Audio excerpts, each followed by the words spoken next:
ಬಡ ಸೊಸೆ ಅನಾಮಿಕಾ ಮನೆಯ ಹೊರಗಿರುವ ತರಕಾರಿ ಗಿಡಗಳ ಹತ್ತಿರ ನಿಂತುಕೊಂಡಿರುವ ಅತ್ತೆ ಶಾರದಳ ಹತ್ರಕ್ಕೆ ಬರ್ತಾಳೆ.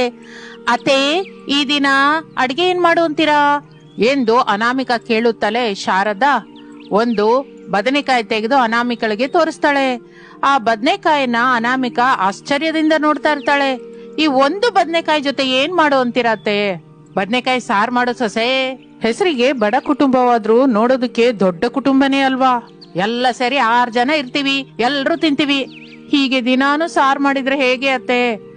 ತಂದೆ ಮಗ ತರುವ ಸಂಪಾದನೆ ಸಾರ್ ಮಾಡೋದಕ್ಕೆ ಸರಿ ಹೋಗುತ್ತೆ ಸೊಸೆ.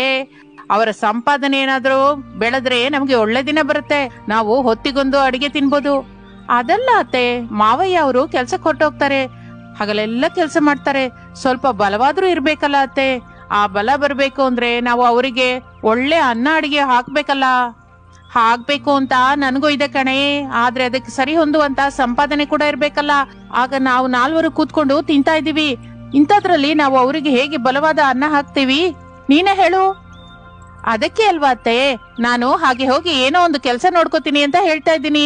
ನೀವು ಮಾತ್ರ ಹೊರಗೆ ಶಾರದಳಿಗೆ ಒಂದು ಹೆಸರಿದೆ, ಅವಳ ಸೊಸೆ ಹೊರಗಡೆ ಕೆಲಸ ಮಾಡ್ತಾ ಇದ್ದಾಳೆ ಅಂತ ತಿಳಿದ್ರೆ ಮರ್ಯಾದೆ ಹೋಗುತ್ತೆ ಅಂತ ನನ್ನ ಕೈಕಾಲು ಕಟ್ತಾ ಇದ್ದೀರಾ.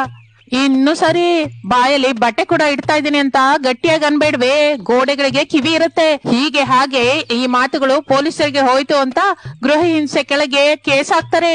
ಟಿವಿಯವರೆಗೆ ಹೋಯ್ತು ಅಂದ್ರೆ ಸೊಸೆಯನ್ನು ಕಿರಾತಕವಾಗಿ ಹಿಂಸಿಸ್ತಾಳೆ ಈ ಕಸಾಯಿ ಅತ್ತೆ ಅಂತ ಪದೇ ಪದೇ ಹಾಕ್ತಾ ಇರ್ತಾರೆ. ಯಾವ ಕೆಲ್ಸಕ್ಕೂ ಹೋಗದೆ ಹೋಗಿ ಏನಾದ್ರೂ ವ್ಯಾಪಾರ ಮಾಡ್ಕೋತೀನಿ ಅತ್ತೆ.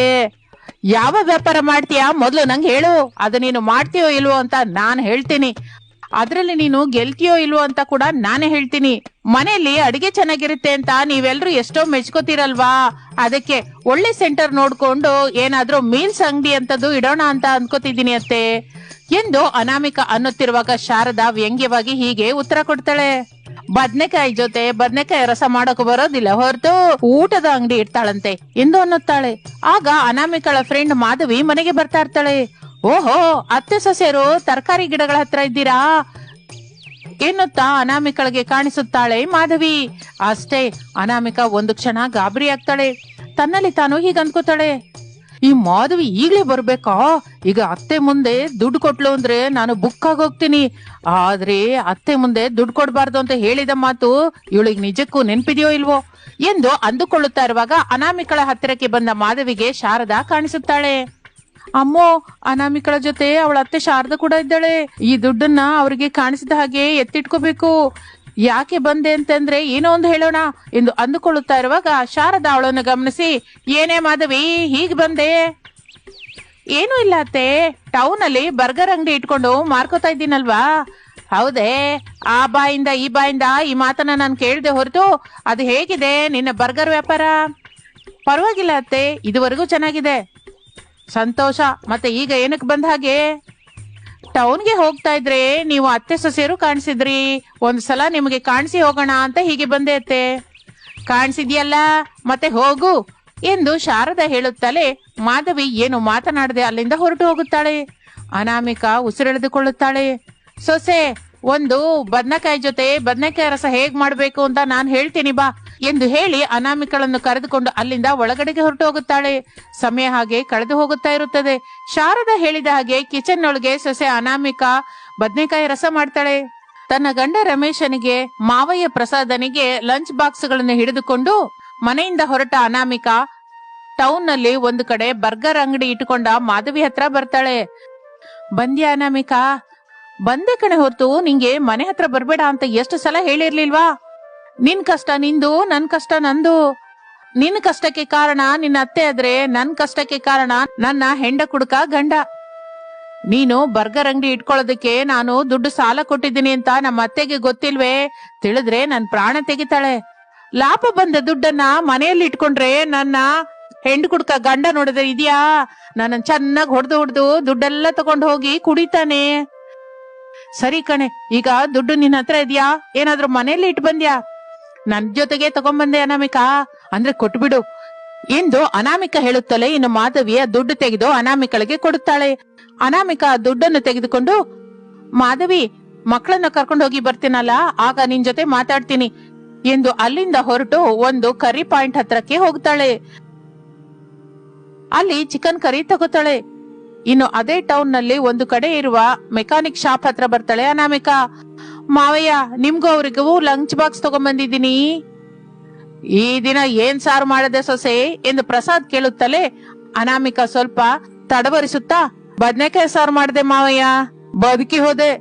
ನೆನ್ನೆ ಮಾಡಿದ ಬೆಂಡೆಕಾಯಿ ಸಾರು ಮಿಕ್ ಹೋಗಿದೆ ಅಂತ ಮತ್ತೆ ಇವತ್ ಅದನ್ನೇ ಬಿಸಿ ಮಾಡಿ ತಗೊಂಡ್ಬಂದಿಯೇನೋ ಅಂತ ಗಾಬರಿ ಅದೇ ಕಣೆ. ಇಲ್ಲ ಬಿಡಿ ಮಾವಯ್ಯ, ಅತ್ತೆ ಬದ್ನೆಕಾಯಿ ತಗೊಂಡ್ಬಂದು ಹತ್ರ ನಿಂತ್ಕೊಂಡು ಸಾರು ಮಾಡ್ಸಿದ್ದಾರೆ ಮಾವಯ್ಯ. ಮತ್ತೆ ನೀನು ಬದ್ನೆಕಾಯಿ ಸಾರು ತಗೊಂಡ್ಬಂದ್ರೆ ನನಗೇನೋ ಚಿಕನ್ ಕರಿ ವಾಸನೆ ಬರ್ತಾ ಇದೆ, ಎಲ್ಲಿಂದಪ್ಪ ಎಂದು ಪ್ರಸಾದ್ ಕೇಳುತ್ತಲೇ ಅನಾಮಿಕಾ ಸಣ್ಣದಾಗಿ ನಗುತ್ತಾ, ಚಿಕನ್ ಕರಿ ತಗೊಂಡ್ಬಂದ ಕವರನ್ ನೋಡಿದ್ರಲ್ವಾ? ಇಲ್ಲ ತಾಯಿ, ನಿಜವಾಗಿಯೂ ವಾಸನೆ ಬರ್ತಾ ಇದೆ. ದಿನವೂ ಸಾರಿನಿಂದ 3 ಹೊತ್ತು ಏನ್ ತಿಂತೀರ ಮಾವಯ್ಯ ನೀವು? ಅದಕ್ಕೆ ನಿಮಗಾಗಿ ಅಂತ ಚಿಕನ್ ಕರಿ ತಗೊಂಡ್ಬಂದೆ.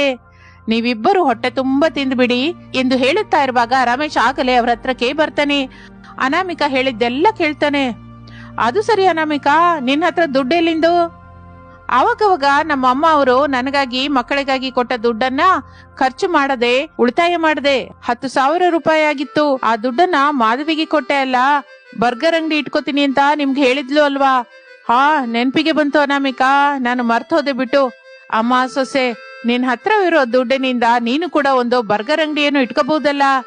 ನನಗ್ ಕೂಡ ಇಡ್ಬೇಕು ಅಂತಾನೆ ಇದೆ ಮಾವಯ್ಯ, ಆದ್ರೆ ಅತ್ತೆನೆ ತನ್ನ ಮರ್ಯಾದೆ ಹೋಗುತ್ತೆ ಅಂತ ನನ್ನನ್ನು ಎಲ್ಲಿಗೂ ಹೋಗ್ಲಿಕ್ ಬಿಡದೆ ಮನೆಯಲ್ಲೇ ಇರು ಅಂತ ಹೇಳ್ತಾಳೆ ಮಾವಯ್ಯ. ನಾನು ನಿಮ್ಮ ಅತ್ತೆ ಹತ್ರ ಮಾತಾಡ್ತೀನಿ ಕಣೆ ಸೊಸೆ, ನೀನು ಬರ್ಗರ್ ಅಂಗಡಿ ಇಟ್ಕೊಳ್ಳೋದಕ್ಕೆ ಸಿದ್ಧವಾಗಿರು ಎಂದು ಹೇಳುತ್ತಲೇ ಅನಾಮಿಕಾ ಸಂತೋಷ ಪಡುತ್ತಾಳೆ. ಸರಿ ಬಿಡಿ ಮಾವಯ್ಯ, ನಾನು ಚಿಕನ್ ಕರಿ ತಗೊಂಡ್ಬಂದಿದ್ದೀನಲ್ಲ, ನೀವಿಬ್ಬರು ಹೊಟ್ಟೆ ತುಂಬಾ ತಿಂದ್ಬಿಡಿ, ನಾನು ಮನೆಗೆ ಹೋಗ್ತೀನಿ. ಇಲ್ಲ ಅಂದ್ರೆ ಅತ್ತೆ ಫೋನ್ ಮಾಡಿ ಎಲ್ಲಿದ್ಯಾ ಅಂತ, ಇಷ್ಟ ಹೊತ್ತು ಏನ್ ಮಾಡ್ತಾ ಇದ್ಯಾ ಅಂತ ಚುಚ್ಚಿ ಕೇಳ್ತಾಳೆ.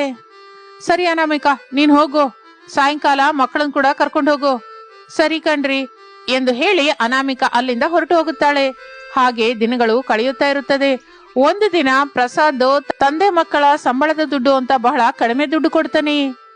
ಇಷ್ಟು ಕಡಿಮೆ ಸಂಬಳ ಕೊಟ್ರೆ ಹೇಗೆ ಕುಟುಂಬ ನಡೆಸ್ಬೇಕು ರೀ? ಜ್ವರ ಬಂದು ಮನೆ ಹತ್ರನೇ ಇದ್ದೆ ಅಲ್ವಾ, ಆಗ ಕೂಡ ಕೆಲ್ಸಕ್ಕೆ ಹೋಗಿ ಸತ್ತು ಹೋದ್ರೆ ಚೆನ್ನಾಗಿರುತ್ತೆ ಶಾರದಾ.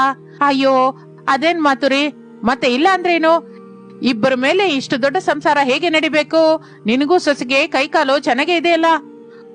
ಒಬ್ರು ಮನೆ ಕೆಲಸ, ಇನ್ನೊಬ್ರು ಅಡಿಗೆ ಕೆಲಸ ಮಾಡ್ಕೊಂಡು ಯಾವ್ದಾದ್ರು ಕೆಲ್ಸಕ್ಕೆ ಹೋದ್ರೆ ದುಡ್ಡು ಬರುತ್ತಲ್ಲ.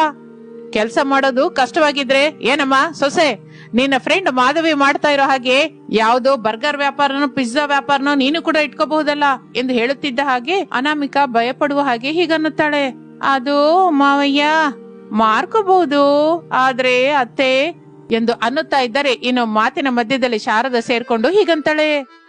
ಈಗ ಹೇಳಿದ್ರಲ್ಲ ರೀ, ನಾಳೆಯಿಂದ ನಾನು ಸೊಸೆ ಏನ್ ಮಾಡ್ಬೇಕೋ ಆಲೋಚಿಸ್ತೀವಿ. ಇದರಲ್ಲಿ ಆಲೋಚನೆ ಮಾಡಿದ ವಿಷಯವೇನೂ ಇಲ್ಲ. ಸೊಸೆ ಬರ್ಗರ್ ಮಾಡಿ ಮಾರ್ತಾಳೆ, ನೀನು ಸಹಾಯವಾಗಿ ಹೋದ್ರೆ ಹೋಗು, ಇಲ್ಲ ಅಂದ್ರೆ ಮಕ್ಕಳನ್ನ ನೋಡ್ಕೊಂಡು ಮನೆ ಹತ್ರನೇ ಮನೆ ಕೆಲಸ ಮಾಡ್ಕೊಂಡಿರು. ಏನ್ ಮಾಡ್ತೀಯಾ? ಮನೆ ಹತ್ರ ಇದ್ದು ಮಕ್ಕಳನ್ನ ನೋಡ್ಕೋತೇನ್ರಿ. ಬಡ ಸೊಸೆ ಅನಾಮಿಕಾ ಟೌನ್ ಹೋಗಿ ಬರ್ಗರ್ ಮಾರ್ಕೊಂಡ್ ಬರ್ತಾಳೆ. ನೋಡಮ್ಮ ಸೊಸೆ, ದಿನವೂ ನೀನು ಬರ್ಗರ್ ಮಾರಿ ಬಂದ ದುಡ್ಡಿನ ಲೆಕ್ಕನ ನನ್ಗೆ ಹೇಳ್ಬೇಕು. ನಿನ್ನ ಅತ್ತೆಗಾಗ್ಲಿ ನಿನ್ ಗಂಡಂಗಾಗ್ಲಿ ಹೇಳ್ಬೇಕಾದ ಅಗತ್ಯವಿಲ್ಲ. ಹಾಗೆ ಮಾವಯ್ಯ ಎಂದು ಹೇಳುತ್ತಲೇ ರಮೇಶ್ ನಾನು ಕರೆದುಕೊಂಡು ಕೆಲಸಕ್ಕೆ ಹೊರಟು ಹೋಗುತ್ತಾನೆ ಪ್ರಸಾದ್. ಇನ್ನು ಆ ದಿನದಿಂದ ಶಾರದಾ ಮಕ್ಕಳು ಹರೀಶ್ ಭವ್ಯರನ್ನು ನೋಡಿಕೊಳ್ಳುತ್ತಾ ಇರ್ತಾಳೆ. ಬಡ ಸೊಸೆ ಅನಾಮಿಕಾ ಮನೆ ಕೆಲಸ ಅಡುಗೆ ಕೆಲಸ ಮಾಡಿಕೊಳ್ಳುತ್ತಲೇ ಸಾಯಂಕಾಲ 4 ಗಂಟೆಯಿಂದ ಬರ್ಗರ್ ಮಾರ್ತಾ ಇರ್ತಾಳೆ. ಹಾಗೆ ಬರ್ಗರ್ ಮಾರಿಕೊಂಡು ಬಂದ ದುಡ್ಡನ್ನು ಪ್ರಸಾದನ್ಗೆ ಕೊಡ್ತಾ ಇರ್ತಾಳೆ. ಇನ್ನು ಇದೆಲ್ಲ ನೋಡುತ್ತಿರುವ ಶಾರದಾ ಏನು ಮಾತನಾಡದೇ ಇರ್ತಾಳೆ. ಹೀಗೆ ದಿನಗಳು ಕಳೆಯುತ್ತಾ ಇರುತ್ತದೆ. ಬಡ ಸೊಸೆ ಅನಾಮಿಕಾ ಈಟ ಬರ್ಗರ್ ವ್ಯಾಪಾರ ತುಂಬಾ ಚೆನ್ನಾಗಿ ಸಾಗುತ್ತಾ ಇರುತ್ತೆ. ಅನಾಮಿಕಾ ಹೊಸದಾಗಿ ಆಲೋಚಿಸುತ್ತಾ ಮಾರ್ಕೆಟ್ ಅಲ್ಲಿ ಸಿಗುವ ಸಾಧಾರಣ ಬರ್ಗರ್ಗಿಂತ ಹೊಸದಾಗಿ ಅನೇಕ ತರಹದ ಬರ್ಗರ್ಗಳನ್ನು ತಯಾರು ಮಾಡಿ ಮಾರುತ್ತಾ ಅತಿ ಕಡಿಮೆ ಸಮಯದಲ್ಲಿಯೇ ಅನಾಮಿಕಾ ಬರ್ಗರ್ ಅದ್ಭುತವಾಗಿ ತಯಾರು ಮಾಡ್ತಾಳೆ ಅಂತ ಅನಾಮಿಕಾ ಮಾರುವ ಬರ್ಗರ್ಗಳು ಬಹಳ ಟೇಸ್ಟಿಯಾಗಿ ಇರುತ್ತೆ ಅನ್ನುವ ಹೆಸರು ಆ ಸುತ್ತಮುತ್ತಲೂ ಮಾರ್ದನಿಸಿ ಹೋಗುತ್ತದೆ. ಅದರಿಂದ ಅನಾಮಿಕಳಿಗೆ ಒಳ್ಳೆ ಹೆಸರಿನ ಜೊತೆ ಸಂಪಾದನೆ ಕೂಡ ವಿಪರೀತವಾಗಿ ಬೆಳೆಯುತ್ತದೆ. ಅಲ್ಲಿಯವರೆಗೂ ತಂದೆ ಮಗನ ಸಂಪಾದನೆಯ ಮೇಲೆ ಆಧಾರಪಟ್ಟ ಆ ಕುಟುಂಬ ಈಗ ಅನಾಮಿಕಳ ಸಂಪಾದನೆ ಕೂಡ ಜೊತೆಯಾದ ಹೊತ್ತಿಗೆ ಬಹಳ ಸಂತೋಷದಿಂದ ಜೀವಿಸುತ್ತಾ ಇರುತ್ತಾರೆ.